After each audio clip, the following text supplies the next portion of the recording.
Hi, ഇന്ന് ഞാൻ ഒറ്റയ്ക്കല്ല, എൻ്റെ കൂടെ അർജുനുണ്ട്. അർജുൻ ഗേറ്റ് 2026 287 റാങ്ക് സ്കോർ ചെയ്തിട്ടുണ്ട്. സോ അർജുനോട് നമുക്ക് വിശേഷങ്ങളെല്ലാം ചോദിച്ചറിയാം. ഹായ് അർജുൻ, എന്തുകൊണ്ടാണ് അർജുൻ ഒരു ഗേറ്റ് കോച്ചിങ് സെലക്ട് ചെയ്യാനുള്ള റീസൺ എന്ന് പറയുന്നത്?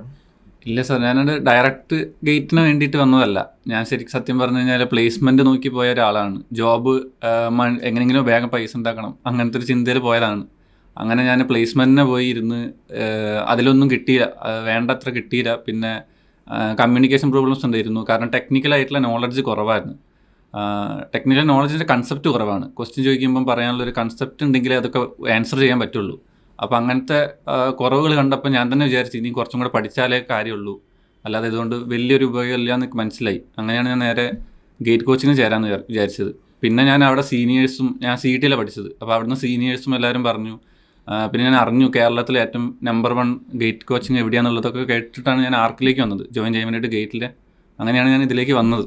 ആ ഡിസിഷനിൽ ശരിക്കും നീ ഹാപ്പി ആയിരുന്നോ? അത് ഇപ്പോൾ ആലോചിക്കുമ്പം അത് ബെറ്റർ ആയിട്ടാണ് തോന്നുന്നത്. കാരണം എൻ്റെ ക്ലാസ്സിലുള്ള ഒരു കുട്ടി തന്നെയാണ് ഫസ്റ്റും ഇവിടുന്ന് കേരള റാങ്ക് ഫസ്റ്റ് വന്നത്, സെക്കൻഡ് ഞാൻ വന്നു. അപ്പം ആ കാര്യത്തിൽ ആലോചിക്കുമ്പോഴേക്ക് എന്തായാലും സന്തോഷം തന്നെയാണ്. വീട്ടിലും എല്ലാവരും റെസ്പോൺസൊക്കെ നല്ല അടിപൊളിയാണ്. ഓക്കെ.